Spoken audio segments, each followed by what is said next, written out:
ఇండియాలో తల్లిదండ్రులకి అనారోగ్యం చేసింది. ఏదన్నా ఎమర్జెన్సీ వర్క్ పడింది. రావచ్చా? లేదా? వస్తే మళ్ళీ వెనక్కి పోవచ్చా? లేదా? రావచ్చండి. దీని మీద ఇంకా చాలా మందికి డౌట్ ఉంది. అవును.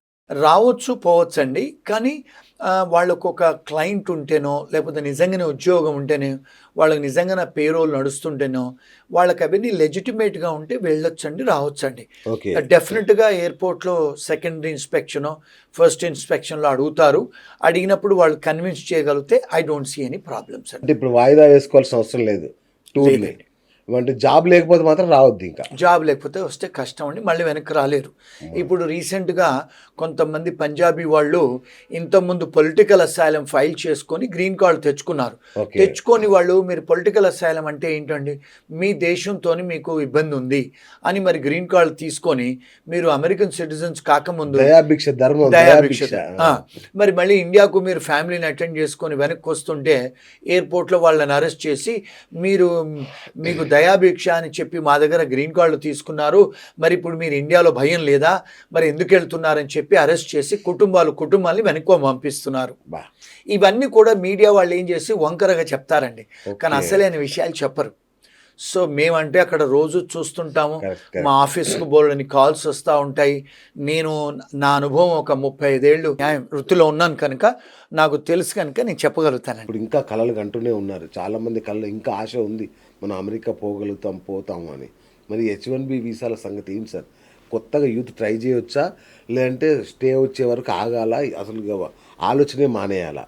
చేయొచ్చని నేను అనుకుంటానండి. ఓకే. ఎందుకంటే వాళ్ళేమన్నారంటే ఇప్పుడు స్టూడెంట్ వీసా నుంచి H1 చేసుకునేటోళ్ళకి ఇది అప్లికబుల్ కాదు. అచ్చా. కానీ ఏమంటున్నారంటే బయట దేశం అంటే వేరే కంట్రీస్ నుంచి ఇక్కడి నుంచి ఎవరైతే కౌన్సిలేట్ అప్రూవల్ తీసుకొని సరే. లోపలికి వచ్చే వాళ్లకు $1,00,000 అది ఒక ఫీ సర్చార్జ్ పే చేయాలని అంటున్నారు. సో అక్కడున్న స్టూడెంట్స్కి నేనైతే ఇబ్బంది అవుతుంది అని నేను అనుకోను. సో ఇదంతా ఒక ఎత్తు అయితే సార్, ఇక మన విద్యార్థుల లేదంటే ఉద్యోగుల భద్రత చాలా దేశాల్లో అది ప్రశ్నార్థకంగా మారిపోయింది భద్రత అనేది.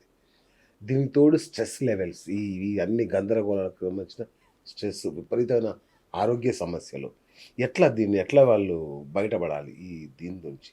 ఇప్పుడు మీరు చూస్తుంటే మొన్న ఆస్ట్రేలియాలో కూడా పెద్దగా వాళ్ళు ఇమిగ్రెంట్స్ అందరిని వెళ్ళిపోమని చెప్పి తెల్లవాళ్ళంతా వాళ్ళు ధర్నాలు చేస్తున్నారు. ఇంగ్లాండ్లో చేస్తున్నారు, యూరోప్లో చేస్తున్నారు. కెనడా వాళ్ళు ఆల్రెడీ ఆపేశారు కూడా, వాళ్ళు ఇబ్బంది పడుతున్నారు. అవునండి.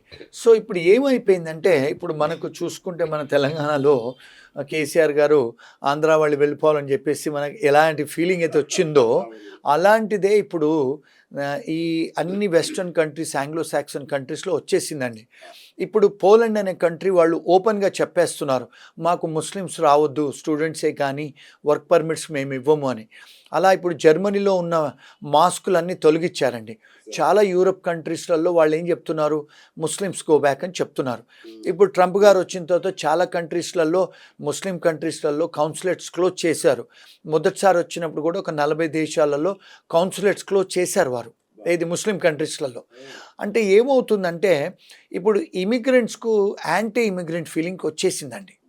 ఆ యాంటీ ఇమిగ్రెంట్ ఫీలింగ్ వచ్చింది కనుక డెఫినెట్గా మనను టార్గెట్ చేస్తారు. అంటే ఇంతకుముందు కూడా అమెరికాలో డాట్ బస్టర్స్ గ్యాంగ్ అనేది ఉండేది. అంటే ఏంటి, బొట్టు పెట్టుకున్న వాళ్ళని చంపేసేవాళ్ళు తెల్లాళ్ళు. అలాంటి సిచ్యువేషన్స్ గతంలో జరిగాయి. దాని తర్వాత బ్లాక్స్ మనల్ని చంపడం అది ఎప్పుడైనా ఉందండి. ఇంటాలరెన్స్ ఉంది, ప్రతి కంట్రీలో కూడా జరుగుతుంది. అలాగా ఇంగ్లాండే కానీ, కెనడా కానీ, యూరోపే కానీ, అమెరికాలో జరుగుతుంది. ఇప్పుడు ట్రంప్ గారు వచ్చిన తర్వాత ఆ ఫీలింగ్స్ అనేది కొంత ఎక్కువ అవుతుంది ప్రపంచవ్యాప్తంగా. కెనడా కానీ, ఆస్ట్రేలియా కానీ, న్యూజిలాండ్ కానీ అన్ని కంట్రీస్లలో అది ఇప్పుడు ఇబ్బందికరమైన టైమే ఇప్పుడు. అంటే స్టూడెంట్స్కే కానీ లేకపోతే మన H1B వాళ్ళకి కానీ. ఇంకొక విషయం అండి, మన వ్యూవర్స్కి తెలవాల్సిన విషయం, ఇప్పుడు ఒక ఎగ్జాంపుల్ చెప్తానండి. ఇప్పుడు మనం ఇక్కడ బతుకమ్మ ఆడుకుంటాం, మీరు అమెరికాలో బతుకమ్మ ఆడి ఆ పూలను తీసుకుపోయి నదులలో వేస్తారు మన వాళ్ళు. మరి అక్కడ వాటర్ పొల్యూషన్ చేస్తున్నారు కదా, మరి వాళ్ళు ఊరుకుంటారా చెప్పండి. ఇప్పుడు రెండోది, ఇక్కడ హోలీ ఆడతారు, అన్ని హోలీ రంగులు వేసుకుంటారు ఇక్కడ అంటే మనకు హోలీ పండుగ. మరి అమెరికా కంట్రీ లాంటి దేశాలలో హోలీ ఉంటుందా? వీళ్ళందరూ హోలీ పండుగ ఆడుతున్నారు అక్కడ. వినాయక చవితి చేస్తున్నారు, పెద్ద పెద్ద సౌండ్లు పెడుతున్నారు. మరి సౌండ్ పొల్యూషన్ చేస్తున్నారు, మీరు ఎయిర్ పొల్యూషన్ చేస్తున్నారు, విమర్శన కూడా చేస్తున్నారా? ఇమిషన్ కూడా చేస్తున్నారు, వాటర్ పొల్యూషన్ చేస్తున్నారు. ఆ. మరి ఇవన్నీ ఫెలనీస్ కదా, ఇవన్నీ సీరియస్ అఫెన్సెస్ కదా. మీరు అక్కడ వచ్చి కాలుష్యం చేస్తున్నారు కదండి వాతావరణాన్ని. మరి వాళ్ళు టాలరేట్ చేస్తారా చెప్పండి? ఇప్పుడు మన బాలకృష్ణ సినిమా ఏదో వస్తే 20-30 కార్లు 40 కార్లు పెట్టుకొని మ్యూజిక్లు పెట్టుకొని సౌండ్లు పెట్టుకొని పోతున్నారు. మరి సౌండ్ పొల్యూషన్ కదా.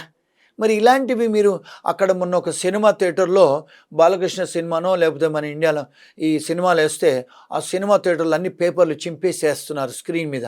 వాళ్ళు సినిమా క్లోజ్ చేసి తెల్లవాళ్ళు మేము ఇంకోసారి మీకు ఇండియన్ సినిమాలు వేయనిమని చెప్తున్నారు. మరి మన వాళ్ళు ఇలాంటివి చేస్తుంటే వాళ్ళ దేశానికి వచ్చి మరి మనం 2 సైడ్లు చూడాలి కాయిన్కి. వాళ్ళు ఎందుకు ఇలా బిహేవ్ చేస్తున్నారు? మన వాళ్ళు ఇవన్నీ చేస్తున్నారండి. మరి మన వాళ్ళు చెత్తలేస్తారు అక్కడికి వచ్చి మన రోడ్ల మీద. మన వాళ్ళు సౌండ్ పొల్యూషన్ మ్యూజిక్లు పెట్టుకొని తిరుగుతూ ఉంటారు కార్లలో. మన వాళ్ళు రాత్రులు అక్కడ కూర్చొని రెస్టారెంట్ ముందు హడావిడి చేస్తారు, గ్యాంగులు నిలబడతారు. మన ఇంటి పక్కన మ్యూజిక్లు పెట్టుకొని పార్టీలు చేస్తారు మన తెలుగు వాళ్ళు స్టూడెంట్స్ మన గెస్ట్ హౌజులలో. మరి అక్కడ మీకు డిస్టర్బెన్స్ అవుద్ది కదండి పక్కింటి వాళ్ళకి, తెల్లవాళ్ళకి. మరి డెఫినెట్గా వాళ్ళు కంప్లైంట్ చేస్తారు కదా సిటీకి, పోలీస్కి. ఇలాంటి మరీ ఎక్కువ చేస్తున్నారు మన వాళ్ళు. ఇది కూడా వన్ ఆఫ్ ద రీజన్. కానీ ఇది మాలాగా బయటకు వచ్చి చెప్పిన వాళ్ళు ఎవరు లేరు, నచ్చరు చెప్తే. ఎవరు చెప్పరు నిజంగా. ఇవి కూడా వన్ ఆఫ్ ద రీజన్ అండి. ఎందుకు అంటే నేను ఇండియా వదిలేసి 30 ఏళ్ళు అయిందండి. నేను ఆస్ట్రేలియాలో 7 సంవత్సరాలు ఉన్నాను, లండన్లో ఉన్నాను, కెనడాలో ఉన్నాను, అమెరికాలో మోర్ దెన్ 25 ఇయర్స్ ఉంటున్నాను. మరి మేము అక్కడ చదువుకోవడానికి వెళ్ళాము, సివిలైజ్డ్గా పని చేసుకున్నాము. ఈరోజు సిటిజన్షిప్లు చేసుకుని జాగ్రత్తగా ఉంటున్నాం. పక్కింటి వాళ్ళకి మేము డిస్టర్బెన్స్ చెయ్యం. మరి ఇలాంటివి చేసినప్పుడు వాళ్ళకు కూడా ఇబ్బందికరమే కదండి. ఇప్పుడు టెక్సాస్లో అన్నీ మన వాళ్ళవి బతుకమ్మలు ఆడుతున్నారు, హోలీ ఆడుతున్నారు, గణపతిని పెడుతున్నారు. మరి వాళ్ళు వాళ్ళు మీరు ప్రొఫెసింగ్ రిలీజియన్ చేసుకోవచ్చు అన్నారు, స్వేచ్ఛ ఉంది. లుంగీలు కూడా కట్టుకొని తిరుగుతున్నారు. అవునండి, లుంగీలు కూడా కట్టుకొని టెక్సస్లో తిరుగుతున్నారు. మరి అమెరికాలో ఒక లా ఉందండి, మీరు పైజామా మీద లుంగీ మీద బయటికి రాకూడదు మీరు. అది అఫెన్స్ యాక్చువల్గా, దాన్ని అబ్సీనిటీ అంటారు. ఎంతమంది తెలుసండి? పాన్ పరాగ్ తింటారు, ఉంచుతారు అక్కడ. ఇప్పుడు గుజరాతీ వాళ్ళు ఎక్కడ తిన్నా పాన్ పరాగ్ ఉంచుతారు. మన వాళ్ళు కూడా కిళ్ళి కొట్లు ఎక్కువ అయిపోయాయి టెక్సస్లో, న్యూయార్క్లో, న్యూజెర్సీలో కిళ్ళి తినేసి ఉంచుతున్నారు. మరి ఇవన్నీ చేస్తున్నప్పుడు మరి వాళ్ళు ఊరుకుంటారండి? ఇవి కూడా డెఫినెట్గా మేజర్ కారణాలు. ఇప్పుడు మనం వాళ్ళ దగ్గర పోయినప్పుడు వాళ్ళతో ఇంటిగ్రేట్ అయ్యి వాళ్ళలాగా ఉండాలి. ఎందుకంటే be as a Roman when you're in Rome. మీరు అక్కడ పోయి తెలుగు వాళ్ళలాగా చేసి బాలకృష్ణ సినిమా వచ్చినప్పుడు మీరంతా ఒక 40-50 కార్లు పెట్టుకొని జులూసులు తీసుకుంటే తప్పు కదండి. మరి ఈ మధ్య చేశారు. ఇప్పుడు ఈ మధ్యకాలంలో కేటీఆర్ గారు వస్తే ఆయన అక్కడ కేటీఆర్ గారు మన టీఆర్ఎస్ పార్టీది అక్కడ పెట్టారు. పెడితే 50-100 కార్లు జులూస్ తీశారు కేటీఆర్ వెనుక. Without police permission you cannot do it and you're doing it. చేస్తే మరి దాని తర్వాత వాళ్ళ మీద కంప్లైంట్స్ కూడా పోయాయి పోలీసు వాళ్లకు. మరి మీరు టీఆర్ఎస్ పార్టీ ఇక్కడ చేసినట్టు అక్కడ చేస్తే కుదరదు కదండి. పొలిటికల్ పార్టీస్ కదా, you cannot do political movements in America. It is a foreign party. ఇవన్నీ కూడా వాళ్ళు సలహాలు సూచనలు తీసుకోకుండా చేస్తూ ఉంటారు మన వాళ్ళు. ఇండియాలో చేసినట్టు అక్కడ చేస్తే మరి జరగదు కదా. సో ఇవన్నీ కూడా అంటే లీగల్ అనాలిసిస్ చేసి చెప్తున్నాను. నేను ఏ పొలిటికల్ పార్టీని ఉద్దేశించి కాదు, నేను అంటే I'm giving you legal analysis అండి. అందుకనే మనకు కూడా ఇబ్బందులు జరుగుతున్నాయి, మనం కూడా ఒక అందుకు కారణం.